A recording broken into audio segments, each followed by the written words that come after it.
Hello everybody, welcome. I hope you can all hear me. Please let me know if you've got any problems in the chat box. First, I'm going to show you a slide just to get you all sorted on Slido. So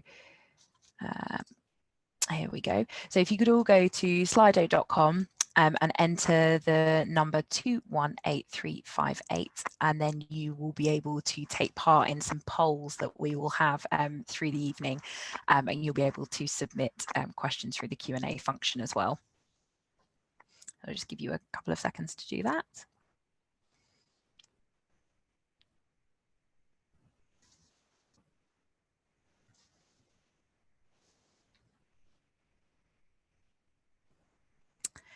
So hopefully you've all managed to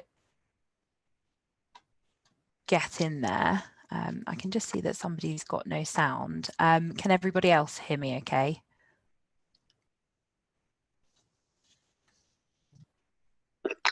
Yeah, I can hear you, Gemma. Yeah, okay, lovely. Okay, so now hopefully you're all set up on Slido. I'm just going to do a quick test with you all. So I wondered if, I'm going to tell you a little bit more about my role within the college shortly, but I wondered how many of you knew that the RCVS had an advice team. So a team solely dedicated to giving advice to veterinary surgeons and members of the public on matters to do with the code and supporting guidance. So if you could all enter your answers in Slido now.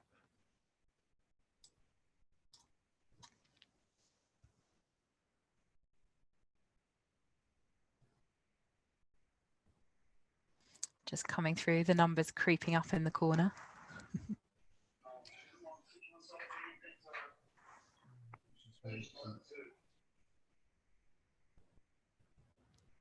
So it's staying pretty steady. See if we get any more. Oh, one more sneaking in.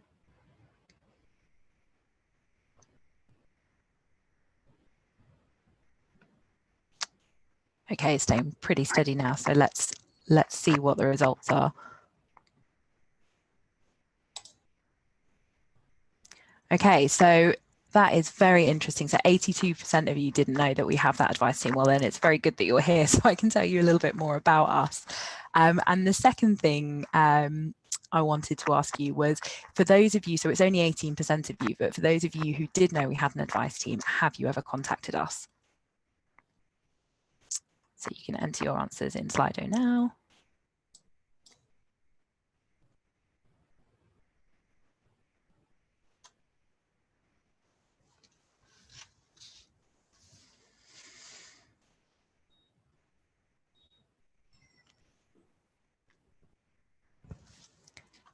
Okay.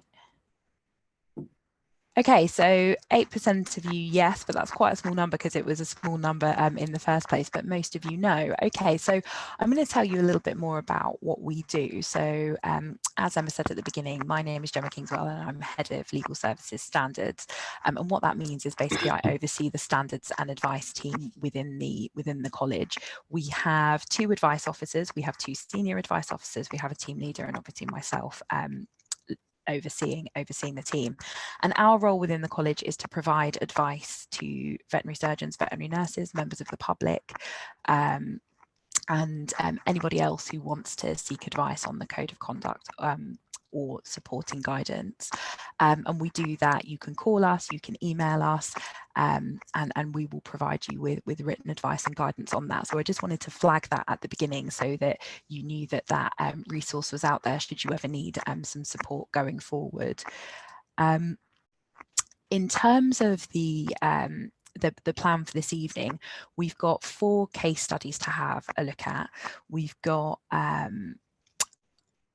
got 4 graduates talking about difficult circumstances that they have faced in practice, and you can see the subjects that we're dealing with set out on this slide.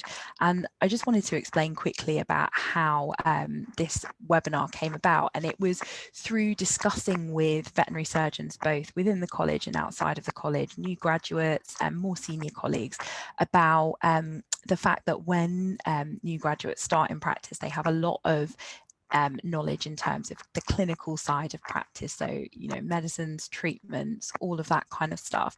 But the other side of practice, which is communicating with clients, showing empathy, offering pragmatic care and taking into account people's financial circumstances, dealing with that sensitively, your code obligations in terms of the RCVS Code of Conduct and supporting guidance. Those are the things that people know less about when they come into practice, because it's not something that's dealt with in great detail in vet school. And it was felt that maybe something like this might be useful for veterinary students and new graduates to kind of, for two reasons really: to give some practical guidance on how to deal with the kinds of scenarios we're going to be talking about this evening, but also from a wider point of view, just to reassure everybody that you're not alone when you're facing these difficult circumstances in early practice.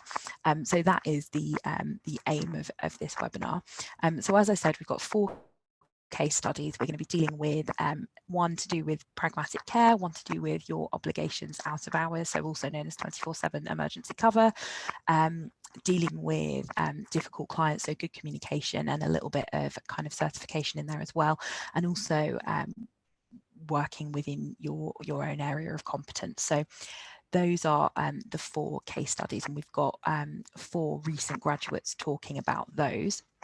And a huge thank you to those recent graduates for taking part. We're so grateful to you, and you've all done a brilliant job, so thank you very much. We couldn't have done this without you. We're very, very grateful.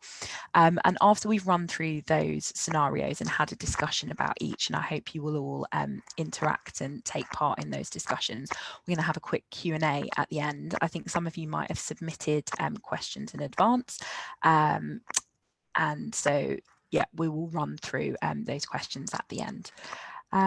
So I think we can now move on to our first scenario. Oh, one thing to say is that the question, just to let you know, that the questions that you've submitted in advance, a few of you asked questions about euthanasia. So what to do if you think it's the best thing for the animal, but the client doesn't agree, and also the reverse, where the client asks for euthanasia over a healthy animal and you don't think that's the best way forward, and also breaching client confidentiality in circumstances where you think there has been abuse or neglect of an animal.